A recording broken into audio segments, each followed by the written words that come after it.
தேமுதிக பொதுச் செயலாளர் பிரேமலதா விஜயகாந்த் செய்தியாளர்களை சந்திக்கிறார். காட்சிகளை நேரடியில் பார்க்கலாம். ஒரு மிகப்பெரிய ஒரு பேரிடர் எல்லாம் வரும்போது போட்ல எல்லாம் வந்தாங்க. எங்க சாலிகிராமத்துல கூட போட்டு வந்துச்சு. அந்த அளவு மழை நீர் வடிகாலமே இன்னைக்கு வரைக்கும் சரி செய்யல. எனவே முன்கூட்டியே இந்த அரசு எல்லா இடத்திலையும் தூர்வாரி எல்லா இடத்திலையும் வரப்போகும் மழையை சமாளிக்க எல்லா விதத்திலையும் முன்னெச்சரிக்கை நடவடிக்கை எடுக்கணும். ஒரு பேரிடர் அப்படின்றாலே அதுல கேப்டன் முதல்ல வர்றார். இன்னைக்கு கவர்மெண்ட் சார்பா ஒரு அரசு சார்பா அவங்க செய்ததெல்லாம் மக்கள் வரி பணம்.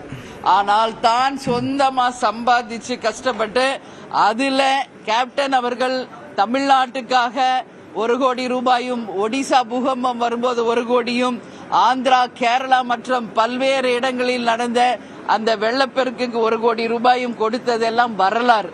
அதே மாதிரி சுனாமி வந்த போது தமிழ்நாடு முழுக்க உடனடியாக சென்று மக்களை சந்தித்த ஒரு தலைவர் கேப்டன் அவர்கள்.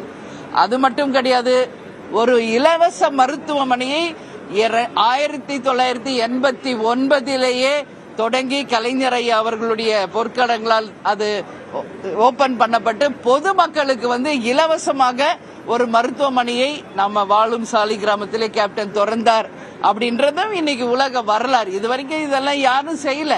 ஒரு அரசாங்கம் செய்கிறது மக்கள் வரி பணத்துல. சொந்த தான் ராத்திரி பகல் உழைத்து சம்பாதிச்ச காசுல கேப்டன் அவர்கள் ஒரு இலவச மருத்துவமனையை தொடங்கியது வரலாறு. அதுக்கடுத்து ஈரோடுலயும் நம்மளுடைய ரசிகர் மன்றமாக இருந்த போதே இலவச மருத்துவமனைகள் நாம தொடங்கி இருக்கிறதும் வரலாறு என்பதை இந்த நேரத்தில் பதிய வைக்க விரும்புகிறேன்.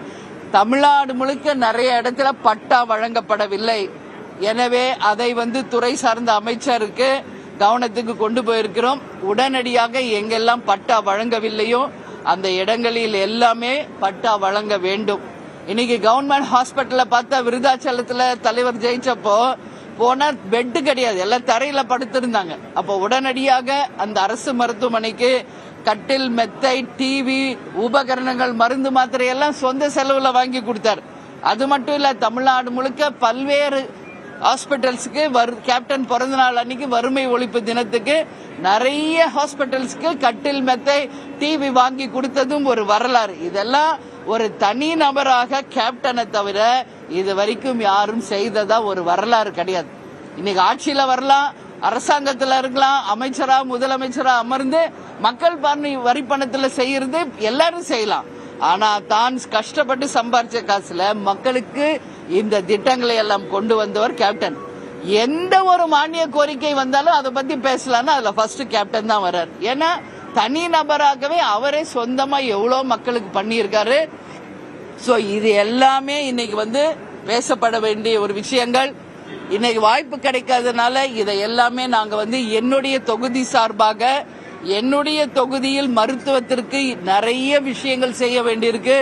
விருதாச்சலம் கவர்மெண்ட் ஹாஸ்பிட்டலுக்கு இன்னைக்கு பல்வேறு விதமான உபகரணங்கள், டாக்டர், செவிலியர் பற்றாக்குறையை தீர்க்கணும். அது மட்டும் கிடையாது, எல்லா ஊர்லயும், அதாவது மங்களம்பேட்டை ஒவ்வொரு கிராம பகுதிகளில் இருக்கின்ற ஹாஸ்பிட்டல்ல எந்த வசதி இல்ல, செவிலியர்கள் இல்லை. இதை எல்லாமே நாங்க துறை சார்ந்த அமைச்சருக்கு நான் கோரிக்கை மனுவா அவங்க கிட்ட ஒப்படைச்சிருக்கேன்.